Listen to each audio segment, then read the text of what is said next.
Hey everyone! Welcome back to Code Design Academy. In this video, I'll walk you through the brand new Zapier integration we've just launched. This integration lets you connect your code design website with Google Sheets, Trello, Gmail, and over 2,000 other apps, making it super easy to set up automations across your workflows. By the end of this video, you'll have a simple, yet effective CRM setup to streamline your customer onboarding process. Here's how it works. When a customer submits a query on your website, a Trello card is automatically created, acting as a ticket. Your sales team can then follow up with a call and track the entire interaction right inside Trello. If you're a business that doesn't want to invest in a complex CRM system, this lightweight solution will work like a charm. Now let's jump back to the Design tab.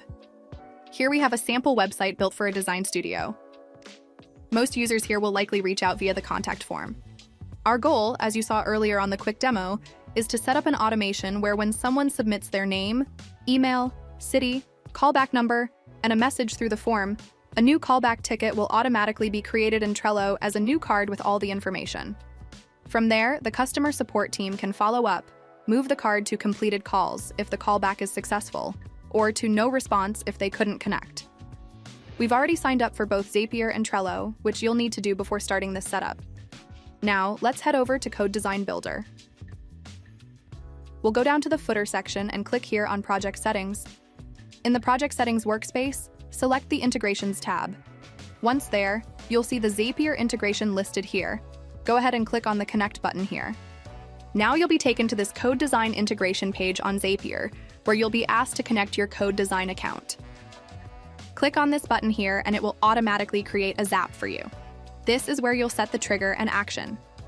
Now, let's select the trigger event. This is what kicks off the automation. Here, from the drop-down for the trigger event, we'll choose the option Form Submitted. Next, let's sign into the Code Design account where our website is hosted. I'm selecting the demo account here, and wait for it. We're in. Once you have signed in and the panel shows the connected Code Design account, let's click Continue. Now we're in the next step.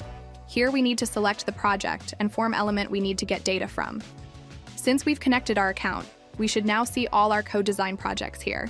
We'll select the Design Studio project for this demo, which is the website that you saw earlier. Now let's go to the Form Table section on the settings here, and once you click on the drop-down, you'll see all the forms available in the project.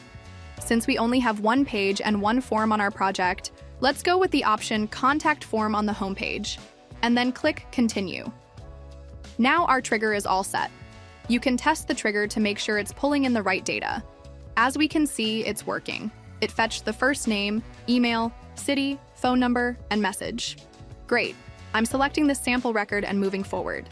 Now let's choose the event that should happen once the Zap is triggered. As you see here, Zapier gives you tons of integration options here. Google Sheets, Gmail, Slack, and more. But for this demo, we're going with Trello. Once you select Trello, we'll need to define the action event. Just like with the trigger step, scroll through the list and choose Create Card. Now we'll sign into Trello from Zapier. I've already signed in, so I'm just clicking Allow to grant permissions. There we go. Now that Trello is connected, let's hit Continue. This part might look a little complex, but don't worry. You only need to focus on a few fields. First, select the board where you want the new cards to go. Back in Trello, I've already created 3 lists, labeled Callback Ticket, Completed Calls, and then No Response. We want to set things up in a way where new tickets will show up on top of the Callback Ticket list on this board, titled Callback Tasks. Now let's go back to where we were on Zapier and select the board Callback Tasks. There we go. Now let's select the list we need the card to pop up on. And I'm selecting the list Callback Ticket from the options. Once that's selected, we'll configure the content of the card. Click into the card name field and press the / key. This brings up the list of available form data fields. I'm assigning the first name here. Optionally, you can include the last name too. For the description field, I'll add 2 things, the city and then the phone number. Here I'll type in city. And then after a space, I'm pressing the / key to add the city field. Next, I'll type in phone. And again, use slash and then select the phone number field.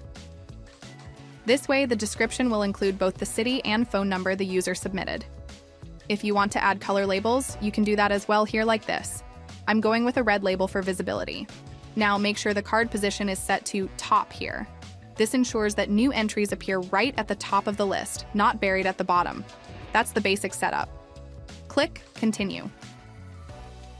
Before publishing this Zap or automation workflow, let's test this step.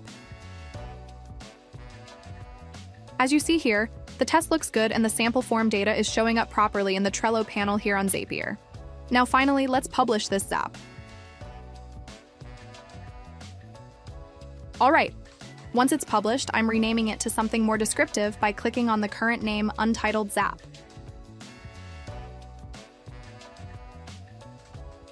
And there we go, we've renamed it to Callback Zap. Now I'm jumping back to the CodeDesign Builder and then let's publish the project. Publishing is done. Now let's head to the live site and walk through the user experience. A visitor would land on the site, head to the contact section like this after a while, might fill out their name, email, city, phone number, and then a message to initiate a conversation. Now that we have submitted the form here on the website, let's go to Trello and see if things are working. There it is. A new card has been created with the name and then city along with phone number listed in the description. Oops. I just realized we forgot to include the message field in the card description. No worries. Let's hop back into Zapier and then click on the Edit Zap button here. Now let's go to the Trello step and add one more line just like we did with the city and phone number, but this time for the message field. Now we'll save the changes and then publish this as version 2 of the Zap. Now let's run another test. I'm filling out the form again with a different name and city on the website and then submitting the form like we did earlier. If things are working as we planned, we'll see a new card with city, number, and message in the description. And there we go! We've got the new card, exactly as we configured with the card name, along with city, phone, and the message content in the description. Now, the support team can easily click into the card, make the callback, and move it to completed calls or no response, depending on the outcome. It's a quick and efficient way to manage customer outreach. So that's how the Zapier integration works with CodeDesign and Trello.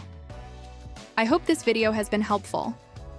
If you have any further questions, feel free to let us know through comments, support chats, or CodeDesign forum.